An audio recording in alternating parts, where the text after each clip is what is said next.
জিয়াউল হাসান এবং র্যাবের বরিশাল র্যাবের 8-এর যে প্রধান ছিল মেজর রাশেদ, এই 3 জনকে আমরা কোনোভাবেই অন্তর্ভুক্ত করতে পারিনি। আজকে অপরাধ ট্রাইব্যুনালের মধ্যে এই 3 জনকে আমরা অন্তর্ভুক্ত করেছি। আসামিদের নাম আসলে আমি এই মুহূর্তে বলতে চাচ্ছি না, সবার নাম এটা আপনার পরে জানতে পারবেন। আচ্ছা, 3 নম্বরে হলো আমার ওই যে র্যাবের র্যাব যেহেতু একটি সন্ত্রাসী সংগঠন নামে দিন দিন পরিচিতি পাচ্ছে। আমরা জানি যে নারায়ণগঞ্জ সাতক্ষণ থেকে শুরু করে চিটাগাংয়ের মাজার ডাকাতি এরকম অনেক অজস্র অপরাধ আছে র্যাবের বিরুদ্ধে, চাঁদাবাজি, গুম, খুন অনেক। তো তাই র্যাব যেহেতু আমার কাছে মনে হচ্ছে যে একটি সন্ত্রাসী সংগঠন, তাই র্যাবের বিলুপ্তির দাবি জানাচ্ছি। 4 নম্বরে হলো মামলা করতে গেলে তাদের বিরুদ্ধে কেউ মামলা নিতে চায়নি, সে কারণে কোনোরকম দায় এড়ানোভাবে মামলা রেকর্ড করতে তারা গড়িমসি করেছে। তাই এইখানে আমি মামলা করে আমি যেন দ্রুত বিচার পাই, এর জন্য আমি রাষ্ট্র এবং এই অপরাধ ট্রাইব্যুনালের কাছে জোর আবেদন জানাচ্ছি এবং অনুরোধ করছি। 13 বছর ধরে আমি এবং আমার পরিবার হয়রানির শিকার হয়েছে এই র্যাবের দ্বারা বিভিন্ন রকমের। বিশেষ করে এই যাদের নাম বললাম তারা এক রকমের মাস্টার মাইন্ড ছিল। এরা আমার পরিবার, আমার আত্মীয় স্বজনকে পর্যন্ত তারা আমাকে মামলা তুলে নেওয়ার জন্য হুমকি দিছে। ইভেন এই যে জিয়াউল হাসান ছিল, ইনি আমাকে কয়েকবার তার অফিসে ডেকে নিয়ে আমাকে মামলা তুলে নেওয়ার জন্য অনেক হুমকি দিয়েছে।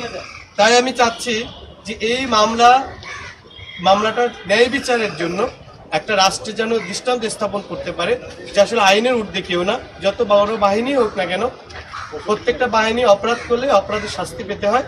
তাই আমার মামলাটার ন্যায় বিচার করে দ্রুত বিচার প্রতিষ্ঠিত করতে পারলে বাংলাদেশে একটা নজির স্থাপন হবে।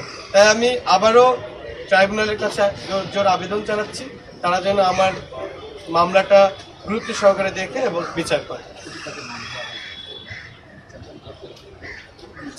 তারপরে আমার নামে গুলি করার পরে যে 2টা মামলা করা হয়েছিল, একটা হচ্ছে অস্ত্র আইনে এবং আরেকটা হচ্ছে মানে সরকারি কাজে বাধা। তো 2013 সালে প্রত্যেকটা মামলা আমার বিরুদ্ধে যে মামলা যে আনিত অভিযোগ ছিল, আমি এখান থেকে বেকসুর খালাস পাই। এখান থেকেই প্রমাণিত হয় যে আমি নির্দোষ ছিলাম। কারণ র্যাব যে মামলা করেছে ওইখানে বেশিরভাগ সাক্ষী র্যাবের ছিল, এই র্যাবের সাক্ষী দ্বারাই আমি প্রমাণিত হয়েছে যে আমি নির্দোষ ছিলাম।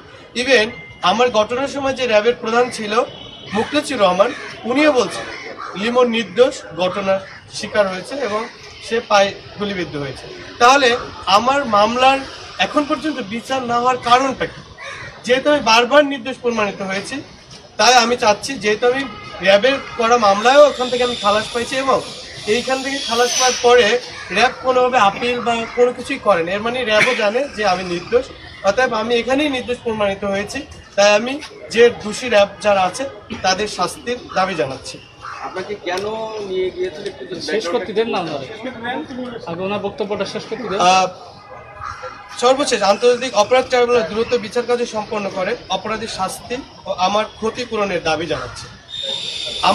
আপনারা জানেন যে আমার বাম পায়ে গুলি করে আমার বাম পা হাঁটুর উপর থেকে কেটে ফেলে। আমি 2011 সাল থেকে যে সময়টা আমার আসলে আনন্দ করার কথা, যে সময়টা আমার খেলাধুলার করার কথা, যে খেলার সময়টার পর আমার মানে আমি জাস্ট একটা উদাহরণ দিই। গতকালকে আমি ঢাকা থেকে যখন বাড়ি ফিরছি মেট্রো রেলে যেতেছিলাম, তো মানে আমার সাথে যারা ছিল তারা দৌড় দিয়ে মেট্রো রেলে কিন্তু উঠে গেছে, কিন্তু আমি কয়েক সেকেন্ডের জন্য উঠতে পারি না, আমি দৌড় দিতে পারি না। আমার কখনো খারাপ লাগে না, আল্লাহর নিয়তে আমি মেনে নিচ্ছি। তবে এই জায়গাগুলোতে অনেক খারাপ লাগে, আজকে আমার পা থাকলে আমি দৌড় দিয়ে তাদের সাথে কম্পিটিশন করে আমি চলে যেতে পারি।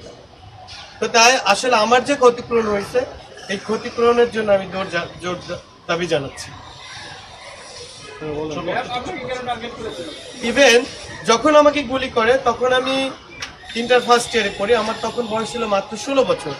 কিন্তু এই যে সন্ত্রাসী সংগঠন যে র্যাব, এই ফ্যাসিস্ট সরকারের যে পোষা সন্ত্রাসী বাহিনী, তারা আমাকে 26 বছর বয়স দিয়ে আমার নামে মামলা করে, যেখানে আমার বয়স 16 বছর। আমি একজন ছাত্র, সব জায়গায় কাগজপত্র, জন্ম সনদ বা অন্যান্য সব জায়গায় আমার বয়সের একটা প্রমাণ আছে। তারপরেও এই 26 বছর প্রমাণ করার জন্য তারা অনেক চেষ্টা করছে, কিন্তু কোনোভাবেই তারা পারে না। কিন্তু আমি বারবার তাদের মাধ্যমেই আমি বারবার নির্দোষ প্রমাণিত হওয়ার পরেও আজকে 13 বছর আমি কোনো ন্যায় বিচার পাই নাই। 13 বছর তদন্তের নামে একটা প্রহসন করে গেছে এই সরকার। কখনো পুলিশ তদন্ত করে, কখনো ডিবি তদন্ত করে, কখনো পিবিআই তদন্ত করে, এখন লাস্ট সিআইডির কাছে তদন্ত আছে, কিন্তু এই সিআইডি এখন পর্যন্ত এই তদন্ত কাজ শুরুই করতে পারে না। তাহলে একটা রাষ্ট্রের কাছে আমার অনুরোধ, আমি জানতে চাই যে একটা মামলার তদন্ত করতে আসলে কত বছর সময় লাগার কথা। বারবার একটা কথাই বলে যে লিমনকে র্যাব গুলি করেনি, তাহলে কে গুলি করছে তোমরা এটা খুঁজে বের করো ভাই। আমার কে তো গুলি করছে, আমার পাটা কেটে গেছে, আমি নিজে মানে একদম জ্বলন্ত সাক্ষী, আমি তো মারা যাই না, আমার শার্টের কলার ধরে একদম পায়ে অস্ত্র থেকে গুলি করছে, তারপরেও তারা বলছে যে র্যাব আমাকে গুলি করে। আমাকে যখন গুলি করে 2011 সালে 23শে মার্চ, তখন আমাকে র্যাব হেফাজত না, র্যাব আমাকে মামলা করে আমাকে পুলিশ হেফাজতে পঙ্গু হাসপাতাল প্রিজন সেলে আমার একটা পা কাটা অবস্থায় আমার পাশে সবসময় র্যাব পাহারা দিত, পুলিশ পাহারা দিত, মনে হচ্ছে আমি কত বড় জানি একজন সন্ত্রাসী ছিল। ইভেন শুধু র্যাব না, তখনকার তৎকালীন স্বরাষ্ট্রমন্ত্রী সাহারা খাতুন, উনি আমাকে হাসপাতালে যে কোনো একটা কারণে ফোন করে বা উনি এসে আমাকে বলে যে আমাকে যেন পঙ্গু হাসপাতালে চিকিৎসা না দেওয়া হয়। গুরুতর অসুস্থ অবস্থায় আমাকে হাসপাতাল থেকে বের করে দেয় এবং আমাকে জেলে নিয়ে যায়। তারপরে আমাকে জামিন করায়, জামিন করানোর পরে আমি আবার যখন হাসপাতালে আসি চিকিৎসা নেওয়ার জন্য, হাসপাতাল আমাকে চিকিৎসা করাবে না, ডাইরেক্ট বলে দেয়। তখন ডক্টর জাফরুল্লাহ স্যার, উনি মারা গেছেন, ওনার জন্য আমি দোয়া করি, উনি আমাকে ওনার হাসপাতালে ধানমন্ডি নগর হাসপাতালে উনি আমাকে চিকিৎসা করায়, তখন ওখান থেকে আমি সুস্থ। হ্যাঁ, পড়াশোনার দায়িত্ব আসলে গণস্বাস্থ্য এবং প্রথম আলো, এই দুইটা প্রতিষ্ঠান আমার পড়াশোনার দায়িত্ব।